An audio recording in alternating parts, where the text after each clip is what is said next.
What's good, y'all, man? We got instant reactions to Georgia Tech suffering the first loss of the season to Syracuse, a really good coach team by head coach Fran Brown, man.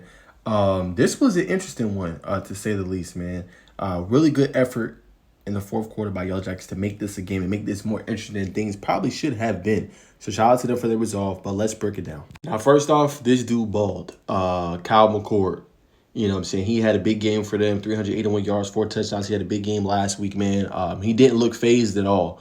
And one of the things with Georgia Tech and one of the concerns is going to be is getting pressure on the quarterback. Now, defensive coordinator Tyler Santucci did a good job second half adjusting and bringing more pressures.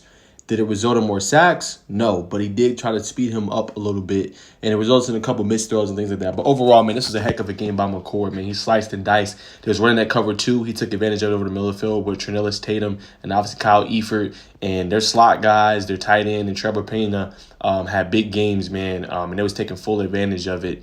But second half, they did pretty decent. I would say they only gave up about 10 points. So when you go in the first half and they're kind of dominating, to only give up 10 points in the second half, that is an adjustment. Now, it's not going to look like it because you get 500 yards of total offense in this game, but compared to the first half and them having nearly 300 yards of total offense, and you're able to kind of slow it down a little bit in the second half to a degree, definitely a shout out to them. But McCord looked good all day, man, and they didn't really have any answers for his offense, and these two dudes were special. All right, the two dudes I'm referring to is right down below, Orden Gaston. He did his thing with two players I pointed out before I had did players to watch, and he had 6 catches for 93 yards and 2 touchdowns. He really had that nail in the coffin touchdown catch, I thought, that put him up 31-14, and like it was all but over before Georgia Tech made their little run.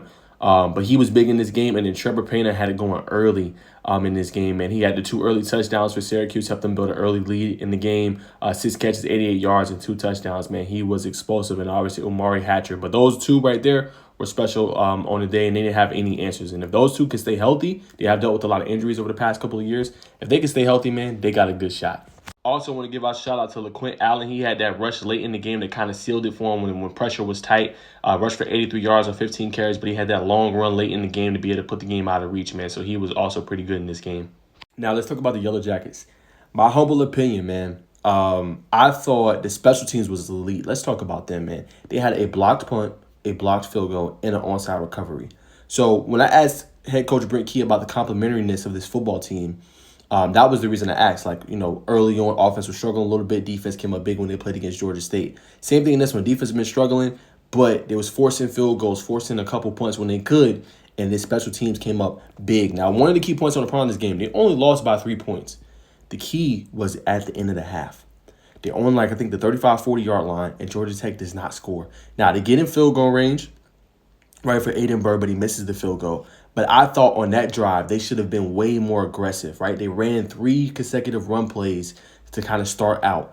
I thought if they could have been a little more aggressive, put the ball in Haynes King's hand and let him do his thing, I think they could have scored a touchdown. Because at that point, you're down 21-14. You want to double up. You want to score a touchdown, then you get out in the second half and want to score another one. You double up Syracuse, then you're up 28-21. Momentum is in your favor. Your defense feels a little bit better. You go on a long drive, and then your defense come out with more kind of energy and things like that. I thought that was one of the critical errors kind of for Georgia State. Now, they did get in field goal range. Shout out to Eric Singleton Jr. for coming up with a big catch on that 4th and 4 and getting them in there, but unfortunate on that one. And then the key was coming out in the second half, right? They went 3 and out. That was tough. And then your defense still stood up for you, right? They go on a 15-play, 65-yard drive and a 33-yard field goal by their kicker, and it's only 24-14. That game could have really got out of hand, but it never did. Defense, now again, I know you're going to say they looked probably not the best, gave up 500-plus yards, 360-plus yards through the air. But when they needed to get a stop or they needed to kind of keep this game within reach, they did that. And that's a long drive to put your defense through after they struggled in the first half. And they still, to my vantage point, still stood firm. So shout out to defense for some critical areas in this game, for being able to get the stops and just keep this game within reach.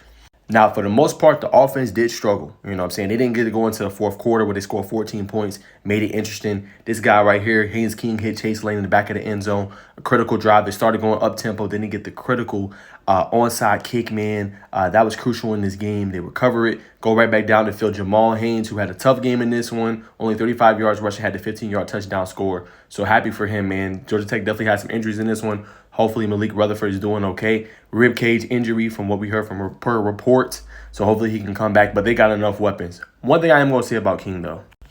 With this guy at the helm, I'm not gonna lie. Tech got to get a couple things worked out, figured out.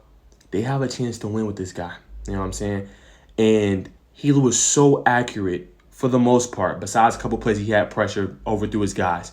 He was so accurate with the football. I knew where he was going. Like, my biggest takeaway is that they have a chance in any game as long as he's their quarterback. The only thing is the offense has to get going faster. And some games are going to be like the Syracuse game. Like, you're not going to be able to run the ball with Jamal Haynes. And also shout out to Anthony Kerr, who came in and had some pretty good runs in this game. Like, sometimes your rushing game is not going to be there. Credit to Georgia Tech for continuing to do it and continue to run the ball. But then you have this guy at quarterback that you can lean on. And I think he's one of the best quarterbacks in the country. I think he's one of the best players in the country. Like, it's going to get overlooked because Tech, obviously they was just ranked. They're probably going to be unranked after that loss, even though it was close towards the end. But if he can put them in them type games, when they playing big opponents, when they're playing like a Miami they got later this season, a NC State later this season, when they're playing a Georgia, a Notre Dame, look out. And if Tech's winning them type games, man, look out. I'm telling you, he's going to be in that conversation as far as like just top quarterbacks because he's really that good and that elite. And he had a game. We're going to look at the numbers right now. So as you guys can see right here, 29-39 for 266 yards, a touchdown. He also was the best rusher on Saturday, 67 yards for 2 touchdowns. I mean, like I said, he did his thing. And I thought he never put this team in a position not to win. He never turned over the football. It was just a very efficient game. He took what the defense gave. And those 2 plays he made, man, when he made the defender miss, kept his foot and made the other defensive end miss, and then got the touchdown. And then the same thing with the counter, and he ran it in for a touchdown. I mean, he was explosive. His athleticism you cannot teach. He was excellent on Saturday. And also shout out to Eric Singleton Jr. had one of his best games on the season with the 5 catches, obviously 80-plus yards receiving. But overall, man, I mean, King is a phenomenal quarterback. Georgia Tech fans, y'all ain't got nothing to worry about with him at the helm. You're going to be in every game, and he showed that late. Like, long as I'm here, long as I'm the QB, we're going to be in every game, and we got a chance to win. So overall, there are some things Georgia Tech has to work on, especially if they want to reach their goal of getting to a college football playoff, if they want to reach their goal of getting to an ACC championship game. But overall, a tough loss. But sometimes you need these kind of losses early in the season to kind of perfect and work on things you want to work on in order to be a great team.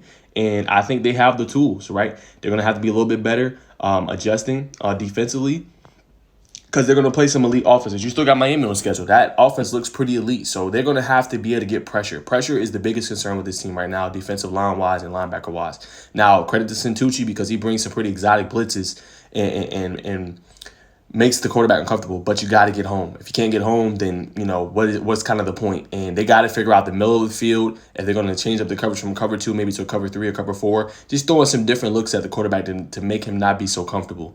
And again, it's probably one of the more elite teams you're going to play as far as offensively. You're going to have some other ones in there, but I'd be curious to see how they're going to look over the next few weeks. They play VMI next, but I will see how they look over the next few weeks if they can adjust to things like that, man. But that's where they struggled. Shout out to Warren Burrell. I thought he had a pretty decent game for the Yellow Jackets. Was making tackles on the outside. Was coming up with some big hits. Had some good PBUs and pass deflections. But they got to be better overall as a secondary. And I think Clayton Powell-Lee was big in this game as well.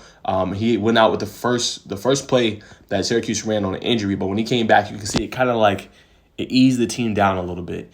You know what I'm saying? And you could tell they got kind of back to that comfortability. But that is going to be the key for Georgia Tech, adjusting to that and just, adjusting to success and have a lot of expectations on you. And this is a good team. I like Coach Brent Key. He does a great job, and the staff, they're just going to have to adjust after a loss like this. So overall, that's my thoughts. That's my key takeaways. And I think just the offense got to get it going a little bit faster in the game. I thought they had success early on with that up-tempo. You might have to ride that a little bit more, especially with this defense. But a key part I didn't point out as I conclude this vid is the running game was not what it usually is, I'll say. Only 111 yards. Usually this team is running for over 200 yards. But they struggled for the most part. King was their best runner, on the day. But if they could have that balance like how they usually have, I mean, good. Look out. They showed you, though, when Georgia Tech's clicking, they tough to stop. And Syracuse seen that in the fourth quarter. They just needed a little bit earlier. But that's my thoughts, man. Georgia Tech, Syracuse reaction. Shout out to Coach Fran Brown. Shout out to the Orange. Kyle McCord, Trevor Payne, Orndon, Gaston. They had a heck of a game, man. This one was a fun one to watch in the early window, man. But that's my thoughts. I think Yellow Jackets will be fine. They should still be competitive. Should still be a good team. But that's my thoughts, man. Y'all comment below about Georgia Tech and what I think and how they come out the rest of the year.